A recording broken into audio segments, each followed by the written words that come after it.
ಕರ್ನಾಟಕ ರಾಜ್ಯ ಸರ್ಕಾರದ ಆದೇಶಕ್ಕಾಗಿ ಜಿಲ್ಲಾಡಳಿತ, ಕನ್ನಡ ಸಂಸ್ಕೃತಿ ಇಲಾಖೆ ಮತ್ತು ಹಾಸನ ಜಿಲ್ಲಾ ಒಕ್ಕಲಿಗರ ಸಂಘ ಮತ್ತು ವಿವಿಧ ಸಂಘ ಸಂಸ್ಥೆಗಳ ಸಹಯೋಗದಲ್ಲಿ ಇದೇ 27ನೇ ತಾರೀಕು ಶನಿವಾರ ಕೆಂಪೇಗೌಡ ಜಯಂತಿಯನ್ನು ಆಚರಿಸುವ ಒಂದು ಪ್ರಯತ್ನ ಸಿದ್ಧತೆಗಳು ನಡೆದಿದೆ.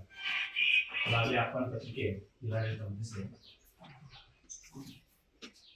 ಬಹಳ ವಿಶೇಷ ಅಂತ ಅಂದರೆ ಈ ಸಲ ಬಹಳ ಅದ್ದೂರಿಯಾದ ಒಂದು ಮೆರವಣಿಗೆ ಮತ್ತು ಬಹಳ ಅರ್ಥಪೂರ್ಣವಾದಂತಹ ವೇದಿಕೆಯ ಕಾರ್ಯಕ್ರಮವನ್ನು ಮಾಡಬೇಕು ಅಂತ ಹೇಳಿ ಸಮಿತಿ ತೀರ್ಮಾನ ಮಾಡಿದೆ. ಜಿಲ್ಲಾಡಳಿತದ ಹೆಚ್ಚುವರಿ ಜಿಲ್ಲಾಧಿಕಾರಿಗಳು ಮಾನ್ಯ ಜಗದೀಶ್ ಕಲ್ಲಣ್ಣವರ ಅಧ್ಯಕ್ಷತೆಯಲ್ಲಿ ಸಭೆ ಮತ್ತು ನಮ್ಮ ಶ್ರೀ ಆದಿಶಂಕರಿ ಹಾಸನ ಮತ್ತು ಕೊಡಗು ಜಿಲ್ಲೆಯ ಶಾಖಾ ಮುಖ್ಯ ಕಾರ್ಯದರ್ಶಿಗಳಾದ ಪೂಜ್ಯ ಶ್ರೀ ಶ್ರೀ ಶಂಭುನಾಥ ಸ್ವಾಮೀಜಿಯವರ ಸಾನ್ನಿಧ್ಯದಲ್ಲಿ ಈ ಜಿಲ್ಲೆಯ ಎಲ್ಲ ಮುಖಂಡರ ಸಮ್ಮುಖದಲ್ಲಿ ನಡೆದಂತಹ ಸಭೆಯ ತೀರ್ಮಾನದಂತೆ ಕಾರ್ಯಕ್ರಮವನ್ನು ಬಹಳ ಅದ್ದೂರಿಯಾಗಿ ಮಾಡಬೇಕು, ಅರ್ಥಪೂರ್ಣವಾಗಿ ಮಾಡಬೇಕು, ಎಲ್ಲ ಸಮಾಜದವರು ಸಮಾಜ ಕಾರ್ಯಕ್ರಮವನ್ನು ಮಾಡಬೇಕು ಅನ್ನುವಂತಹ ನಿರ್ಣಯವನ್ನು ಮಾಡಿದ್ದು. ಉಪನ್ಯಾಸಕ್ಕೆ ಮೈಸೂರಿನ ಪ್ರಾಚ್ಯಶಾಸ್ತ್ರ ವಿಭಾಗದಲ್ಲಿ ನಿವೃತ್ತ ಪ್ರಾಧ್ಯಾಪಕರಾಗಿರ್ತಕ್ಕಂತಹ ಡಾಕ್ಟರ್ ರಂಗನಾಥ ರಂಗಸ್ವಾಮಿಯವರನ್ನ ಆಹ್ವಾನಿಸಿದ್ದೇವೆ. ಅವರು ಕೆಂಪೇಗೌಡರ ಕುರಿತು ಉಪನ್ಯಾಸ ನೀಡ್ತಾರೆ.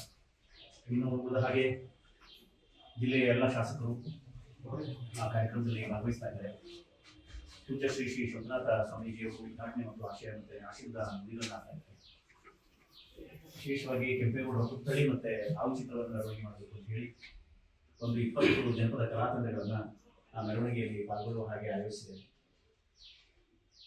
ಈ ವಿವಿಧ ಕಲಾ ತಂಡಗಳ ಭವ್ಯ ಮೆರವಣಿಗೆ 10 ಗಂಟೆಗೆ ಸರಿಯಾಗಿ ಜಿಲ್ಲಾಧಿಕಾರಿಗಳ ಕಚೇರಿ ಉದ್ಘಾಟನೆ ಒಂದು ಕಲಾಭವನವನ್ನು ತಲುಪುತ್ತೆ. ಕಲಾಭವನ ತಲುಪಿದ ಕೂಡಲೇ ವೇದಿಕೆ ಕಾರ್ಯಕ್ರಮ ಆಗುತ್ತೆ.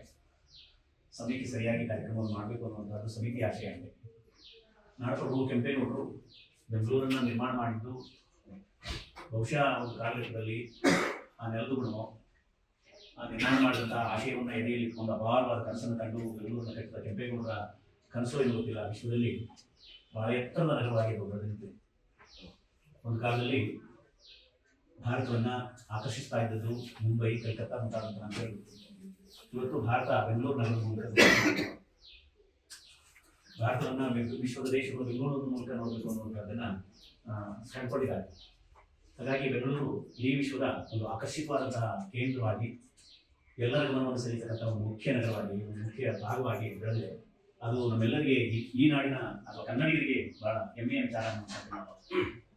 ಅವತ್ತೇ ಕೆಂಪೇಗೌಡರು ತಾನು ನಿರ್ಮಾಣ ಮಾಡಿದಂತಹ ನಗರದಲ್ಲಿ ಎಲ್ಲ ಜನಾಂಗದವರಿಗೆ, ಸಮಾಜದ ಎಲ್ಲ ಜನಾಂಗದವರಿಗೆ ವ್ಯವಸ್ಥೆಯನ್ನು ಮಾಡಿದ್ದಲ್ಲದೆ, ಸೂಕ್ತ ವ್ಯವಸ್ಥೆಯನ್ನು ಕಲ್ಪಿಸಿದ್ದಲ್ಲದೆ ಎಲ್ಲರನ್ನೂ ಒಳಗೊಂಡು ಒಂದು ಸುಂದರವಾದ ಸಮಗ್ರವಾದ ನಗರವನ್ನು ಕಟ್ಟಬೇಕು, ಸಮಾಜದ ಎಲ್ಲರನ್ನೂ ಅಲ್ಲಿ ಸೇರಿಸಬೇಕು. ಅದು ಒಂದು ಜಾತ್ಯಾತೀತವಾದ, ಧರ್ಮಾತೀತವಾದಂತಹ ಎಲ್ಲ ವೃತ್ತಿಯನ್ನು ಬೆಂಬಲಿಸತಕ್ಕಂಥದ್ದು ವಾಣಿಜ್ಯ ಕೇಂದ್ರ ಆಗಬೇಕು ಅನ್ನುವಂತಹ ಆಶಯವನ್ನು ಇಟ್ಕೊಂಡು ಬಹುಶಃ ಇವತ್ತು ಕೂಡ ಅದೇ ಚಿತ್ರಣವನ್ನು ಇಟ್ಕೊಂಡು ಬೆಂಗಳೂರಿನ ಮೂಲ ನಗರ ನಮ್ಮ ಕಣ್ಣು ಇದೆ.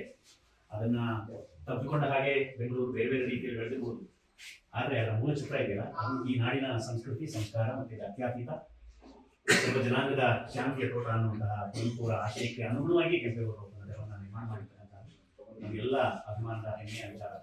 ಇವತ್ತು ಕೂಡ ನಮ್ಮೆಲ್ಲರ ಆಶಯ ಸಮಾಜದ ಎಲ್ಲ ಬಂಧುಗಳನ್ನು ಒಟ್ಟಿಗೆ ಕೊಂಡಿರ್ತಕ್ಕಂಥದ್ದು, ಎಲ್ಲ ಹಿಂದೂಗಳಿಗೆ ಕೆಂಪೇಗೌಡ ಆ ಮಹನೀಯರ ಜಯಂತಿಯನ್ನು ಆಚರಿಸ್ತಕ್ಕಂಥದ್ದು ನಮ್ಮ ಆಶಯ. ಮಾಧ್ಯಮದ ಮಿತ್ರರಲ್ಲಿ ಒಂದು ಮನವಿ, ಸಮಾಜದ ಎಲ್ಲ ಜನ ಆ ಕಾರ್ಯಕ್ರಮದಲ್ಲಿ ಪಾಲ್ಗೊಳ್ಬೇಕು ಅನ್ನುವಂಥದ್ದು ನಮ್ಮೆಲ್ಲರ ಆಶಯ. ತಮ್ಮ ಸಹಕಾರ ಬೇಕು. ಹೆಚ್ಚಿನ ರೀತಿಯಲ್ಲಿ ಕಾರ್ಯಕ್ರಮದ ಪೂರ್ವ ಮತ್ತು ನಂತರದ ಕಾರ್ಯಕ್ರಮದ ವಿವರಗಳನ್ನು, ಸುದ್ದಿಯನ್ನು ಪ್ರಕಟಿಸಿ ಆ ಕಾರ್ಯಕ್ರಮಕ್ಕೆ ಹೆಚ್ಚು ಸವಸ್ತರಬೇಕು ಅನ್ನುವಂಥದ್ದು ನಮ್ಮೆಲ್ಲರ ಮನವಿ. ದಯಮಾಡಿ ಸಹಕಾರ ಇರಲಿ.